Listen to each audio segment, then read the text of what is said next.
आज का हमारा टॉपिक है पीवी आरेख। यहाँ पर पी क्या है? प्रेशर, दाब, और वी क्या है? वॉल्यूम, आयतन। तो किसी गैसीय निकाय की अवस्था उसके दाब P तथा आयतन V द्वारा व्यक्त की जाती है, और जब गैस को ऊष्मागतिक अवस्था में परिवर्तन किया जाता है तो गैस का दाब तथा आयतन परिवर्तित होता है। अतः यदि हम लोग क्या करें, ये जो हमारा आयतन V है उसको x अक्ष में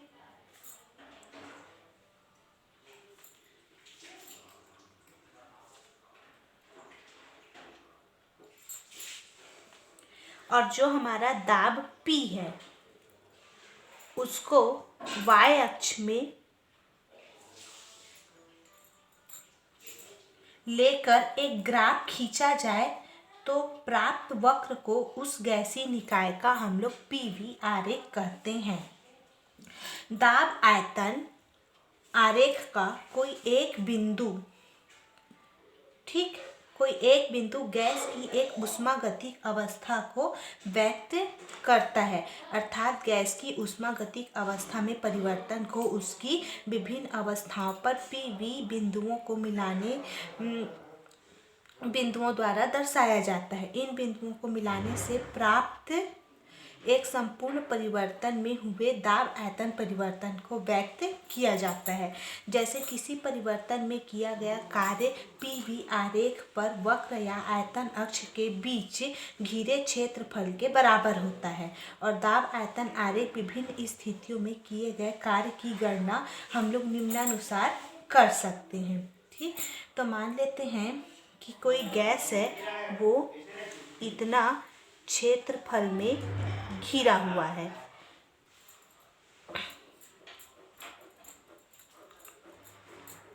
ये x अक्ष में आयतन को प्रदर्शित कर रहा है, तो मान लेते हैं यहाँ पर इसका आयतन V1 है और यहाँ पर इसका आयतन V2 है। ठीक, और ये क्या है?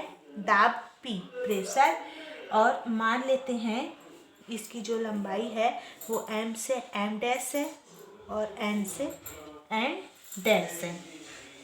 तो सबसे पहले हम लोग इसमें देखेंगे समदाबी प्रक्रम में किया गया कार्य। समदाबी प्रक्रम में किया गया कार्य। तो किसी ऊष्मागतिक निकाय का समदाबी प्रक्रम में दाब आयतन आरेख को हम लोग इस डायग्राम में प्रदर्शित किए हैं, जो कि एक सीधी रेखा mn होती है, और गैस के आयतन को हम लोग V1 से V2 तक परिवर्तित करने पर यह वक्र हमको प्राप्त होता है। तो इस परिवर्तन में किया गया जो कार्य है, कार्य को W से प्रदर्शित करते हैं। कार्य किसके बराबर होगा?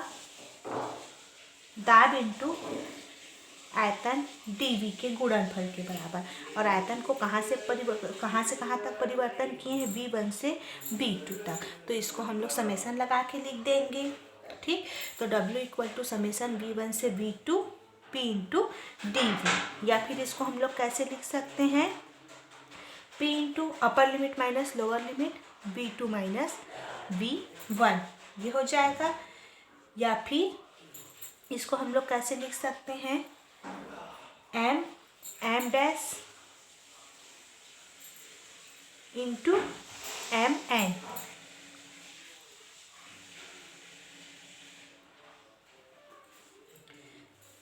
इक्वल टू क्या है? आयत mn n डैश का क्षेत्रफल, इतना कि ये बराबर होगा आयत n डैश m डैश का क्षेत्रफल। ठीक, जहाँ पर W क्या है? सरल रेखा mn द्वारा आयतन अक्ष पर V1 से V2 तक घिरा क्षेत्रफल है। कब देखें हम लोग? जब समतापी प्रक्रम में किया गया कार्य।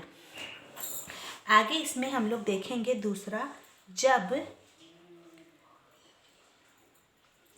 दाब परिवर्तित हो, मतलब दाब में लगातार परिवर्तित होता रहे। अभी इस वाले डायग्राम में क्या था, दाब कांस्टेंट था, केवल वॉल्यूम परिवर्तित हो रहा था। ठीक है, अब समदाबी कहने का मतलब दाब समान है लेकिन आयतन में परिवर्तन हुआ। अब यहाँ पर जब दाब परिवर्तित हो मतलब आयतन समान रहेगा और दाब में क्या होगा, परिवर्तन होगा। तो परिवर्तित दाब की स्थिति में किसी ऊष्मागतिक निकाय का दाब आयतन जो आरेख है उसको हम लोग इस भांति प्रदर्शित करेंगे।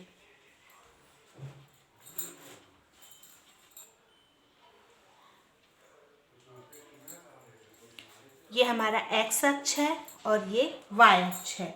x अक्ष में लेते हैं आयतन v को और y अक्ष में लेते हैं दाब p को।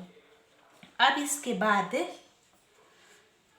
यहाँ पर क्या होता है, हम लोग जो मतलब आरेख बनाएंगे वो कैसे बनेगा। ठीक, तो इससे मतलब चित्र में प्रदर्शित किया गया है ऊष्मागतिक निकाय का दाब आयतन आरेख, जिससे हम लोग यह स्पष्ट होता है कि पी वी आरेख वक्र एम एन होता है। मान लेते हैं कि ये जो हमारा एम एन है वो इस तरह का क्षेत्रफल है का कोई बिंदु है। ठीक, ये एम है तो इसको मान लेते हैं एम डैश, ये एन है तो ये है हमारा एन डैश। ठीक, और उसके बाद ये दाब लगातार क्या हो रहा है, बढ़ते जा रहा है। तो यहाँ से यहाँ तक का इसका दाब क्या है, पी है। और यहाँ पर इसके द्वारा जो घिरा क्षेत्रफल है वो मान लेते हैं ए से ए डैश और बी से बी डैश तक घिरा कोई क्षेत्रफल है। और यहाँ पर का जो इसका क्या है आयतन है वो V1 है, यहाँ पर का आयतन इसका V2 है। यहाँ पे इस डायग्राम की भांति तो मान लेते हैं कि यहाँ तक का जो आयतन होगा वो डेल V के बराबर होगा। तो परिवर्तित दाब की स्थिति में किसी ऊष्मागतिक निकाय का दाब आयतन आरेख यहाँ पर प्रदर्शित है, जिससे यह स्पष्ट है कि पी वी आरेख वक्र एम एन होता है, जबकि उसके आयतन में परिवर्तन V1 से V2 तक किया जाता है। इस प्रक्रम में किए गए कार्य की गणना के लिए सर्वप्रथम हम लोग वक्र एम एन पर दो बिंदु A B लेते हैं जो कि अत्यंत क्या है, पास है। इन दोनों बिंदुओं के संगत दाब लगभग एक समान P होता है। अतः आयतन क्रमशः V और V प्लस डेल V है। ठीक, तो इसके लिए आयतन क्या हो जाएगा V और इसके लिए क्या हो जाएगा V प्लस डेल V। तो चित्र से यह स्पष्ट होता है कि जो हमारा बी डैश ए डैश का क्षेत्रफल P डेल V होगा, जो गैस द्वारा बिंदु A से B तक के परिवर्तन में किया गया कार्य है। इस प्रकार अन्य छोटी छोटी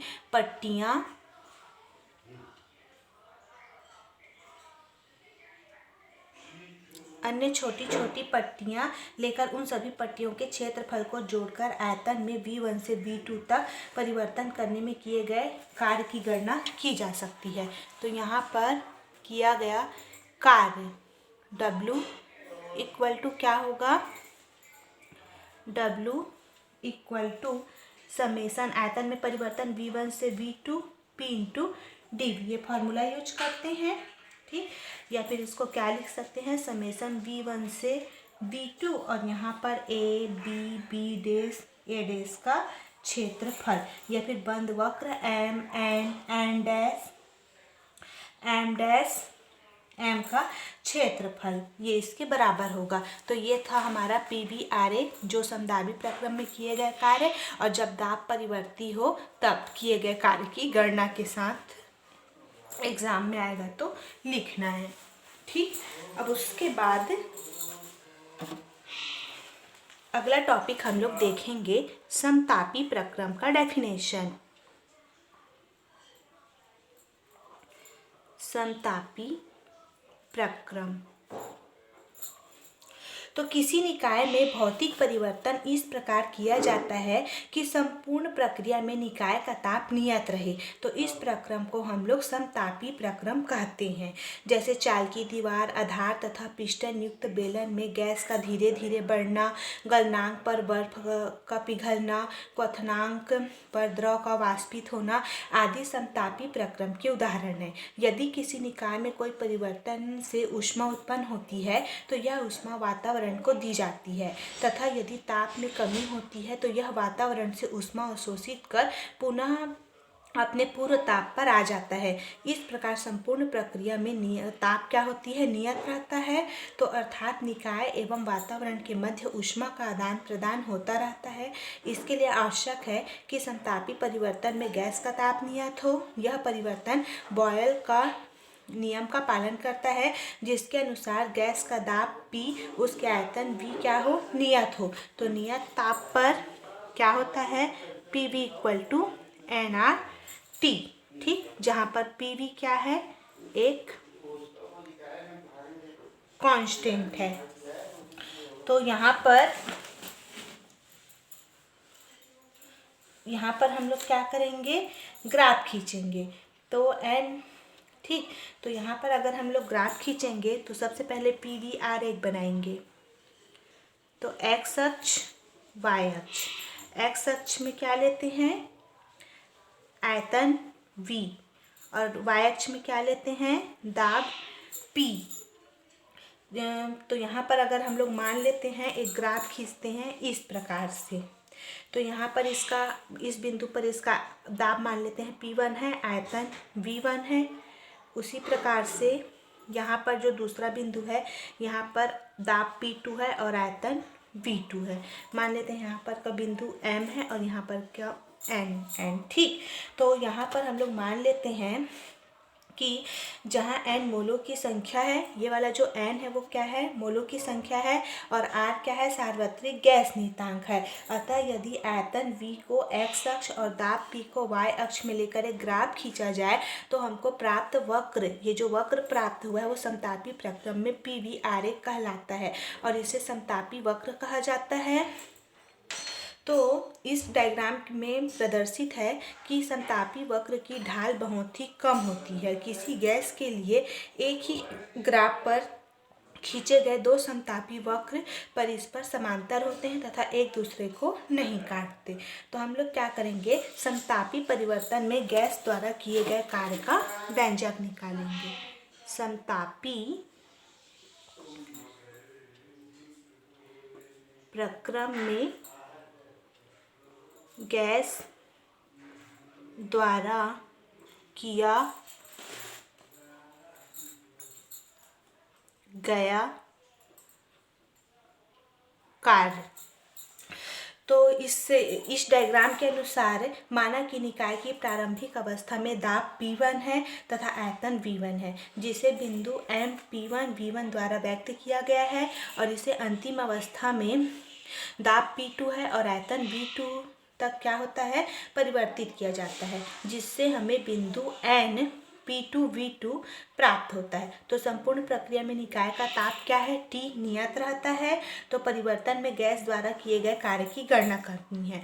तो मान लेते हैं किसी समय गैस का दाब P तथा आयतन V है। तो गैस समीकरण क्या होता है, PV इक्वल टू nRT। अब यदि गैस में जो मोलों की संख्या है वो n इक्वल टू मान लेते हैं 1, तो हमारा PV इक्वल टू क्या प्राप्त होगा, RT। इसको मान लेते हैं इक्वेशन 1।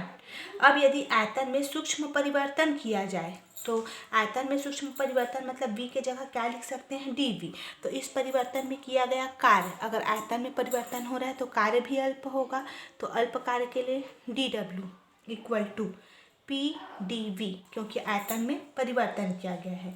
अब गैस की प्रारंभिक स्थिति M तथा अंतिम स्थिति N तक परिवर्तन में गैस द्वारा किया गया कार्य क्या हो जाएगा, W इक्वल टू समाकलन M से N तक, और यहाँ पर क्या हो जाएगा, dW के बराबर होगा। या फिर हम लोग dW का मान रख सकते हैं, W इक्वल टू समाकलन M से N PdV। इसको मान लेंगे इक्वेशन 2।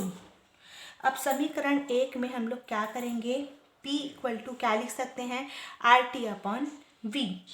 तो हम लोग यहाँ पर P इक्वल टू क्या लिख सकते हैं, W इक्वल टू समाकलन M से N, और P equal to RT upon V, RT upon V into DV।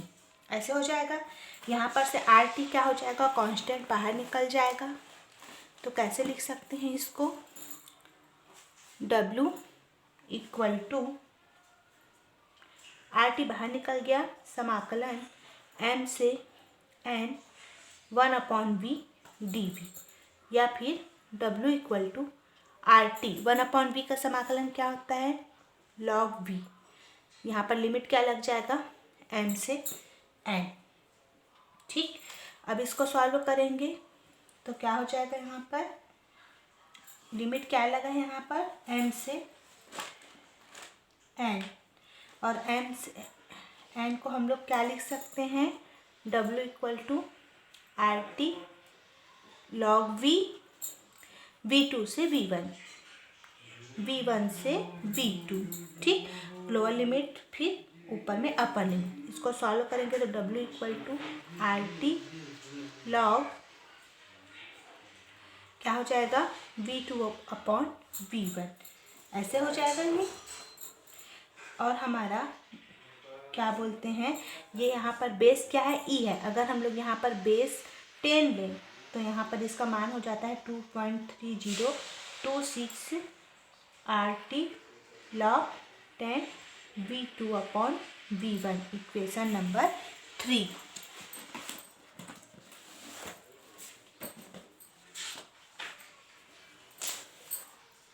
अब यदि क्या हो, समतापी परिवर्तन में गैस द्वारा किया गया जो कार्य है वो क्या है, आयतन के सूत्र के रूप में यहाँ पर प्रदर्शित है। तो समीकरण नंबर जो हमारा 1 है उसमें हम लोग mn के निर्देशांक को रख देंगे। तो जैसे यहाँ पर हम लोग इसको P1 V1 equal to P2 V2 equal to हमको क्या प्राप्त होगा, RT, या फिर कैसे लिख सकते हैं, V2/V1 इक्वल टू P1/P2, इसको मान लेंगे इक्वेशन 4। अब इक्वेशन नंबर 3 और 4 से हम लोग V2/V1 के जगह क्या लिख सकते हैं, P1/P2। तो किया गया कार्य W equal to 2.3206 RT log 10 P1/P2। तो ये क्या है, इस सूत्र की सहायता से समतापी प्रक्रम में गैस द्वारा किए गए कार्य की गणना हम लोग कर सकते हैं। तो ये था हमारा समतापी प्रक्रम। इसमें मतलब एग्जाम में क्वेश्चन पूछा जाता है समतापी प्रक्रम क्या है, समतापी प्रक्रम में किए गए कार्य की गणना कीजिए। तो आप लोग इस प्रकार से बनाओगे।